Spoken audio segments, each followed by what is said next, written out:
This is Charlie Parsons for the Stomping Ground, powered by Wow Hydrate. I hope you don't want too much from me today. Yeah, I mean, this is the first time where both, can I be honest? Yeah. This is the first time where both parties of the interview have been hungover. Yeah. I mean, I wouldn't say I was hungover. I was just like... Edwards. It's like poison. Alcohol. Do you know what I mean? It just... Like, I don't drink anymore. So, like, last night I had a few. And, like, just... I don't know. Like, it kills your mojo. This is why I stopped drinking. But the problem is, when you stop drinking and then you have a drink, it just... You're good fun on a night out, to be fair. Who, me? Yeah. Well, you turned up very late. I mean, you weren't even invited. Of course Yeah. not. I mean, when you... Me and Sonny gate crashed it. Right. Went for dinner with my cousin. Me and Sonny turned up. Gate crashed it. it was good. It was good. It was good. You were going mad. Well, your card was going mad. It wasn't you that were buying them. Yeah, well, my card was definitely going mad. Yeah. The amount of Don Julio shots. Yeah, that it was. were bought It wasn't a cheap night, but I think all the team had a good night. Weigh-in completed here, refreshed, ready to go. Big night tomorrow in Monaco before we head to Riyadh. So big 10 days pending. Talk us through the card Saturday. Really good card. I mean, Terra Moana. Can I actually? I stole your line. Terra Moana cubed. Yeah. And you told me it was shit. These guys. And then used it yourself. These guys are huge. I mean, actually, it's a tough fight for him. Don't forget, he's already had 4 professional fights. So this is his 5th fight. Ukrainian opponent, 5-1, who's very capable. Both huge heavyweights. The one I'm really looking forward to, particularly Gary Cully against Maxi Hughes. I think he's a real 50-50. I've never seen Maxi like this. Yeah, I think no, he's pretty fired up these days. Like, he gives it the big one, I think. I mean, I think these two were supposed to fight each other a few years back, and there's been lots of talk about it. It's a really good 50-50 fight. The winner's going to go on and have a really big fight in the lightweight division. The loser is not, basically. Beatrice Ferreira against Bordessa, great fight. Beatrice Ferreira is an absolute beast. And you've got a great division there now at lightweight. You've got Caroline Dubois just made champion. You've got Terry Harper as well.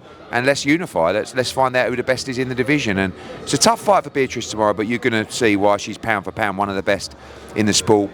Chev Clark against Mosquera, really good fight. 15-0 Mosquera from France against Chev, 10-0 European cruiserweight title to add to his Lonsdale belt. And a really good main event. Espinosa's a lot of fun.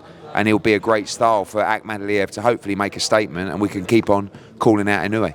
Huge boxing tonight. Yes. On DAZN. I know a good friend of the Matchroom business in Charlie Sims has decided to make his way into the promotional world. Yeah, silly boy. Frank said, I don't know why on earth you put yourself up to that, but obviously a lot of Matchroom talent on that card tonight as well. Yeah, live on DAZN. Yeah, I think those smaller hall shows are really, I mean, they're so important for boxing, but so important as well for DAZN. I mean, you've got the GBM, you've got Top Tier, you've got Huge Boxing. They're all getting exposure. They're all getting the platform on DAZN. And it's great for subscribers as well to watch some boxing on Friday night ahead of content tomorrow. Yeah. And that's the key, really, of the platform. And that's the offering to subscribers. Volume of shows. And, you've got George Liddard fighting tonight. You've got Jimmy Sains. You've got Maisie Rose. You've got Shannon Ryan. You've got a lot of our fighters who are in important fights to keep busy ahead of bigger fights on the Matchroom shows next year. So I think it's pretty much rammed out. But if you can find a way to get yourself to York Hall tonight, and if not, tune in live on DAZN. I do have some more for you, but Sonny, you are behind. Can we get you in quickly, mate? No, I just sorry to interrupt your conversation, lads. I just thought this man feels like a totally new man. Does he? Now, do you not think like at least almost like a pressure and a burden off his shoulders? I think now? Whenever you if you're in something all your life and then you lose a little bit of hunger for it, or not love for it, but just it's very tough what they do, and then it's probably time to go. When you make that jump, he probably feels like the shackles are off him. Do you know what I mean? He also knows he's never got to do another training camp again. I mean, that's a really nice... I was having a conversation just then, and I went, my next month, 12 months of next year, could be filled with, managing some fighters, helping in the corner with some fighters, commentary, punditry, where I can get involved in a few other things, family life, or I could probably do 2 or 3 10-week, 12-week grueling training camps like I said before, and I weren't lying, my body's generally been falling apart. It has been. I have to have injections, legal ones, injections every single time I fight. My wrist is fucked. I can't throw pads. I can't throw bags with it, my left hand. I have to wear ankle supports just to get into the ring on both ankles. I'm like a tin man falling apart, and I've done as good of a job at hiding the reality of that for as long as possible. But you know, when you get to that, when I'm having to have a conversation with myself in my head to try and get myself up, I kind of knew a bit the writing was on the wall there. It just, the belief and the strength of my 5'3" self, I don't have what I did have. And my way I match, and it was always the same. I wanted all the biggest fights as soon as possible. One, because that's how boxing should be, and two, I didn't know how long my body would last. I can't sit around doing all these fights. My body was getting hurt, so yeah, man, it felt great to be out here. Thanks. Still look quite slim. You still got your cheekbones. Yeah, do you know what I mean? It's Have you done since your fight? Have you done anything physical? Well, No, not for Stomping Ground. You know. Yeah. Have you had a run? I've had a run about my kids and that, but no, not. I've just been chilling. I'll be real. I've been chilling, but I've been. Don't blame me. But this is my. I was working the DAZN show on GBM. I was doing a commentary and punditry for that. I'm over here this week. I'll be in Riyadh straight from here. So. What a life. Eddie, can I ask you? I haven't got time to exercise no more. From Eddie. a promotional capacity, I spoke to Frank Warren about it last week, and I said at 28, which is quite young in the grand scheme of things, you have to be real with yourself, and fighters never really are. They keep pushing it sometimes, and they think they've got it, but they ain't got it. Yeah, but you know why? Because a lot of fighters, they don't have the management, they don't have the punditry, they don't have other things to do. And I think it's very easy if you're a fighter, when you don't know anything else, to just keep going, because it's basically having to face up to the reality of what am I going to do? Like 99% of fighters have nothing else other than fighting. Yeah. Right? Which is how they end up in that they've got friends and all that kind of stuff. But it's like the buzz of fighting. Well, the lease of life. Yeah, but also the buzz of the ring walk and the training and the fight, that gets taken away from you.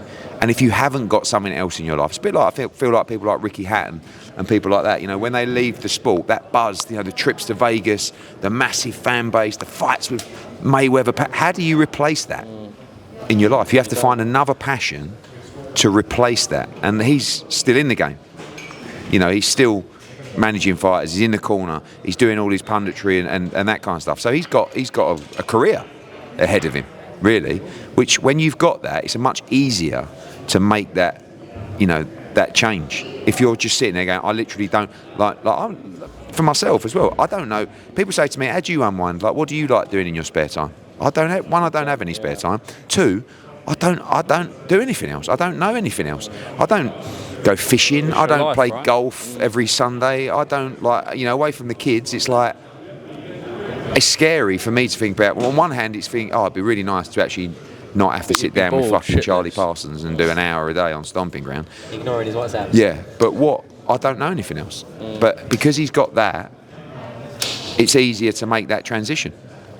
One of the questions I had for Eddie, which I think actually works with you being sat here, is you had a very passionate rant about matchmaking last week. You're kind of on the management side, very real, and like, I mean, look, you've got Ishmael Davis next week, who's the epitome of everything we love in boxing. Go into the fucking deep end, take the opportunity by the balls. People still seem to criticise your stance on it, which I find a bit baffling. Yeah, I'll let him talk in a minute, because he's a big advocate of real fights only. I mean, he did it his whole career. I just think, what you got to understand is, these, like, sometimes, if you use Puerto Rico as an example, 2 of our guys lost in fights they were supposed to win, yeah? So Mark Castro was like 7-1 on to win that fight. Now, the odds don't always make sense because people just don't know enough about the opponents and stuff like that. Yeah, so, but at the end of the day, his team had 3 options. They chose him. I've put a huge amount of money into Mark Castro already. If he can't beat that guy, the reality is he's going to only get to a certain level in the sport. At the moment, now you can come back, you can improve, it can be a poor performance, and that's why you get another chance. But Jalil Hackett, you know, went over, they wanted that test, and he made the weight shit, in my opinion, and he lost. But, like, Sonny knows how we match prospects. We don't match prospects in 50-50 fights, but we want to make them competitive. And what it means is if you're not winning those fights, you're just not good enough. I think, which is the brutal reality. You know, the fans are like, on one hand, they're like, oh, we just want real fights. And then someone gets beat and they go, oh, you're getting your fighters beat. It's like, you go, oh, man, I just don't. It's the weirdest thing ever. Real fights only, you know. Yeah, my management company, Real Fighters Only. And I genuinely believe in it because I think it saves the sport. And not only that, I think fighters fighting location, geographically, they live 10 miles away from each other. Why are they not fighting? What, 'cause they sparred a few times? I think there's too many in boxing where, don't get me wrong, I think you need to get into the rounds. I think, and like Eddie said, those 6, 8, first 10 rounders, you want problems. You don't want a whole load of problems all at once. If you can get a fighter through 10 fights maybe, and they've faced a southpaw, they've faced a wild fighter, the one that's got a bit more heavy-handed, the one that's maybe a bit boxer, like, you know, they've covered some bases, the box-ticking exercises, that when now they might have stepped up a level in a proper fight and the eyes are on them and now they've got 2 or 3 or 4 of the single problems that they've been facing before, they will be more adept and more comfortable to actually try and challenge it. I think what kills it is when you can take a great fighter, give them 15 easy nights, 15 they're definitely going to win, and it will ruin the fighter. And I could sit here and pull people's name, I'm not going to do that, but 15 fights for me, that's the magic number. If they don't have a hard fight in that time, they're a ruined fighter. You end up treading water over 2 or 3 years and you're just not tested. And also, I think the fighter loses his, like, buzz, like, it just becomes too early. When you're expected to win over boring 8 or rounds. what happens is, the other side of that is, they do that, they get to 15-0, 20-0, and then, because you've got a good record and you've been built up the rankings, you're going to get a big fight. Then you get a big fight and you're not even competitive because you've never been anywhere near that kind of level before, and it's just a waste of time. And because the conversation we was having with Ish, as soon as we're talking about it, he said, because we was going through the conversations and the offer came and I was in the middle of commentating, Ish simply said, who am I, Ishmael Davies, to turn down these opportunities? I think the Ish thing's really interesting because, first of all, you have to look at the financials, right? He has made, over the 3-month period from Wembley to December, he has made probably more money than he could have made in his entire career. Now, we don't know that for a fact. He could go on and fight for world championships. But the reality is, right, to put it into perspective, in terms of what he would have made in the year, right, he's making 10 times more over 3 months than he would have made in the year, right? Without those fights, yeah? So this one against Bokacic, he was in training camp. Now, it was only just for a fight on the fight week, but the Kelly one was different. The Kelly one was one where you have to look at the fights as well, right? So with Josh Kelly, I look at it and I say, that's a tough fight for Ish because, you know, Kelly's like a flow fighter, a rhythm fighter, and Ish is a boxer as well. He's not really the guy who's just going to walk you down and be reckless.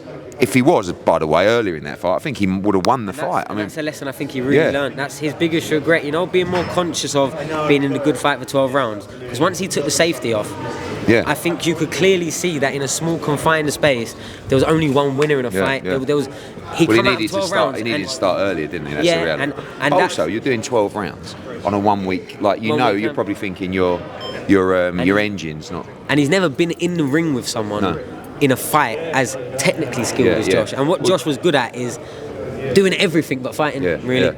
Well, this fight's completely different. I mean, this is much more of a dangerous fight in that respect because Bokacic is a bit of an animal and he just comes forward relentless. But actually, I think that will suit Ish. Like, he's technically. Tough. Do you know, if we're going to sit here and, you know, dissect what I think makes Ish special to really champion, he hasn't got the toughness of your typical born and bred British fighter. Make of that as you will, without the means of offend, because we have some hard nuts here, we do. But you know, when a fighter's gone 8, 9, 10 years old, been one of the most talented boxers in their gyms, and then went through the system, the amateurs, the GB, all of a sudden they have, you know, this exposure to life, they have this depth, they understand boxing. But you know, when you take an Ish, who's someone who's been fighting his whole life, found his way into boxing, but has experienced probably a greater depth of things with how he had to live his life in certain ways, you create more of a Mexican toughness in there. And there's a clear difference. Why? Because you're your personality is in the ring is dictated by your personality in your life outside of it. You can't take out your mind and put a different body in there when you get in the ring. It's still the same conversation. He's got to be smart in this fight, though, hasn't he? Like, it's not just like a reckless fight like Josh Kelly was. He's Boxic's a massive puncher, and he knows that, but Ish is good defensively. It's only when he was like really sort of seeking and trying to sort of step in that he was getting pop-shotted at best. No shots were hurting him, no shots are putting him back or really bothering him. But this is a different kettle of fish, and Ish knows that. But defensively, you know, we believe he can make himself a hard, small, compact target. And with his range and his time and his reaction and his determination, he's got this undying fire burning inside him. And our conversation on Ish is, so far you have not even nearly reached your physical peak in a. Do you know what's mad as well though? Like if I'm looking at Ish like we were, I was thinking, right, English title, we know we got that final eliminator. If Ish wins a British title, we go from there, right? British, Commonwealth. Now, after fighting Kelly and Bokacic, if he does step back a level, which he would do if he lost, he would be on another level to British and Commonwealth. You know, that kind of level now. And even the profile that he's gained from, you know, the fight week, the interviews, the pictures, all of that is literally like pouring juice into your cup. All the fighters that keep saying no to all these opportunities, and then watch from the outside looking at another fighter taking the opportunity. Who do you think the fans know? Who do you think the fans care about? Who do you think people want to see fight again? The ones that take the opportunities. So shout out to Ish, man. I'm so proud of him, and delighted to be, you know, supporting and behind the fighter like him. I'll be wrong. I'm getting evils from everyone. I actually haven't said a word in about 7 minutes, so I apologise, guys. Thank you very much for your time. Cheers, mate.